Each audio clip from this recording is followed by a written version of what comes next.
the reports say there's some internal debate about, well, Simmons and Draymond, will they fit together? So, Joy, with this interesting topic, are you in or are you out with Ben Simmons working in Golden State? I'm in only because it's Golden State. Golden State has proven that they are a highly functional organization. They are a very intelligent organization. They make great moves. They're always in the position to even be in a conversation to do things like acquire Ben Simmons in a trade, which is remarkable when you have the superstars that they have on their team. But that's because they drafted them and they built this team, and they continue to do so. So if Ben Simmons does end up in Golden State, I have no doubt that they will figure out a way to make it work. I can't say that about every organization, and I'm not 100% sure it will, but if any team can, I do think it's Golden State. I understand the hesitation with Draymond there. You have two non-shooters, but you do have the greatest shooter, arguably the greatest shooter in NBA history, in Steph Curry. Klay Thompson will be back. And like I said, it's Golden State. They find ways to bring pieces in and complement what they build. So I do think they could make it work. Is it the perfect fit? Is Ben Simmons a perfect fit anywhere? I don't know. But he is a two-time all-defensive first team, was the NBA steals leader in 2020, three-time All-Star. He is an elite defensive player, and I do think that adds something, especially in the West right now. You know, if America wasn't so politically correct and sensitive at this point in the world, I would give y'all my real, uncut, raw answer to this and give y'all some real context. But I'm gonna keep it PC and I'm gonna just say, I don't think it's a great fit. If you're leading in with this being the reason why you're divided on if you go all in for the trade, is if Simmons and Draymond are going to be able to fit and coexist, I think that's the handwriting already on the wall before you even make the move. Listen, Ben Simmons bowed out in the playoffs this year. He bowed out. He deferred. That said to me, there are some maturity issues or something, self-belief, whatever it may be, as to the reason why he kind of shrank and faded away in the playoffs this past year. You go into a situation where Draymond will get up in anybody's face. Draymond will challenge anybody. He doesn't care who you are. If Ben Simmons is bowing out in the situation he's currently in, how is he going to handle Draymond getting real with him on the court or in the locker room or on the practice court? I don't see it being a great fit if this is the headline leading into it. Look, the Warriors are going to be good next year if they added Richard Simmons. All right, so if they get Ben Simmons, they'll still be, a good team. But overall, I'm out on this because I think Ben is a younger, better version of Draymond Green. And what I would do if I'm the Warriors, I'd want to put Draymond in the trade. So I'll send him Draymond, and I hate to give up the young kid, but James Wiseman for Ben Simmons. And now I have Ben Simmons play the role that Draymond has been playing, the playmaker, the great defender. He can be in the dunker spot on offense when he's not moving the ball. I got to have him shoot some threes. At least Draymond will take the three. But Ben's got to do that at least. But he's a great replacement for Draymond. But those two together, I don't like it. Because I can't, in today's NBA, I get it.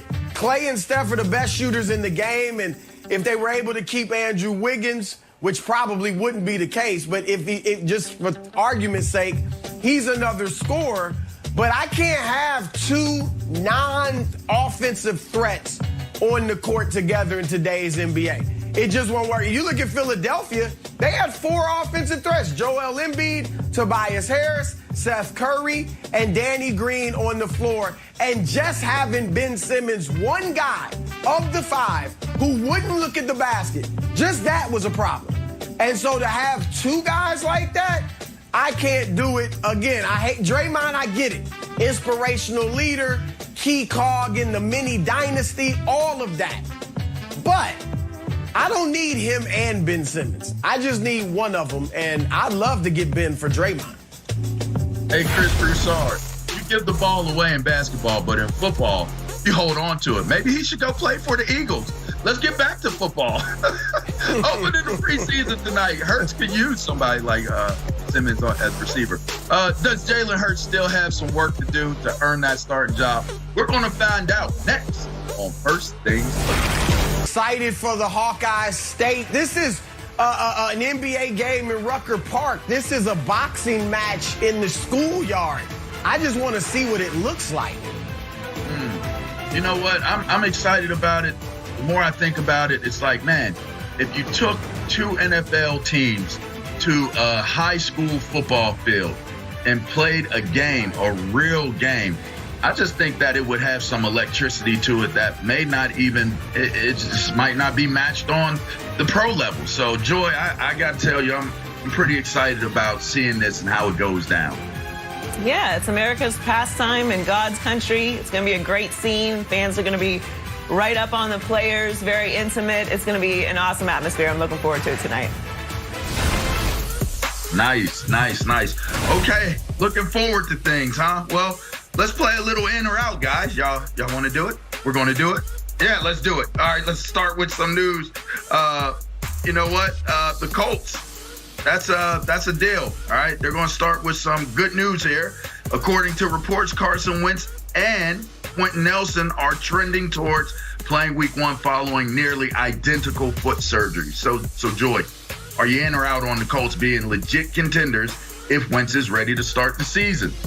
Yeah, I'm in. This is a very winnable division. I think that Carson Wentz still has a lot in him. It got to be a really weird, toxic situation in Philadelphia. And I think if we look at the Philadelphia situation, which we'll talk about later, it still is. So this is a great situation for the Colts. The Colts with the most unathletic quarterback in the league last year. Phillip Rivers put up almost twice the amount of yards as Carson Wentz last year. So they're 9th overall in points, 11th overall in points allowed, 8th overall in yards allowed on defense. It's a great roster. And if he's available, I expect big things from the Colts this year. Yeah, I'm in too. I think that Carson Wentz getting back is the key to what's going on. Obviously, Quentin is a big deal to the team as well. To know that you're getting two of your top guys back. We still don't know what Carson is going to be to this Colts team, but we certainly know that if Phillip Rivers can lead this team to the type of season that they had last year in the twilight of his career, and with Carson Wentz having so much to prove, I think him getting back under center, the type of team that they have a great roster. Taylor in that backfield, they got one of the premier, if not premier, linebackers in the game, middle backers. It's a very balanced team, and you'd have to believe with Wright getting back and connecting with Wentz and helping him with some of the things he needs to work on, that he'll have a much more impactful season than years past. So I'm actually in on this one. What you got, Brew? Well, contend for what? Contend for the AFC South title? Yeah, I'm in on that with Tennessee, but I'm out on them being Super Bowl contenders. I still don't think they're ahead of Kansas City and Buffalo and Cleveland and Baltimore. So I'm out overall on this.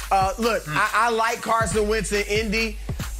Look, he's reunited with Frank Reich, who obviously had his best season under in 2017 when Reich was the OC in Philadelphia.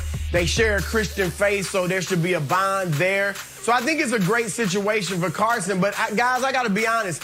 I'm done giving Carson Wentz the benefit of the doubt because I just hope the dude can stay upright this whole year. I mean, he's had injuries dating back to college. Injuries that they have said date back to high school. Like this foot injury, they thought it dated back to high school. So he just has had a problem staying healthy. If you can promise me he's going to be upright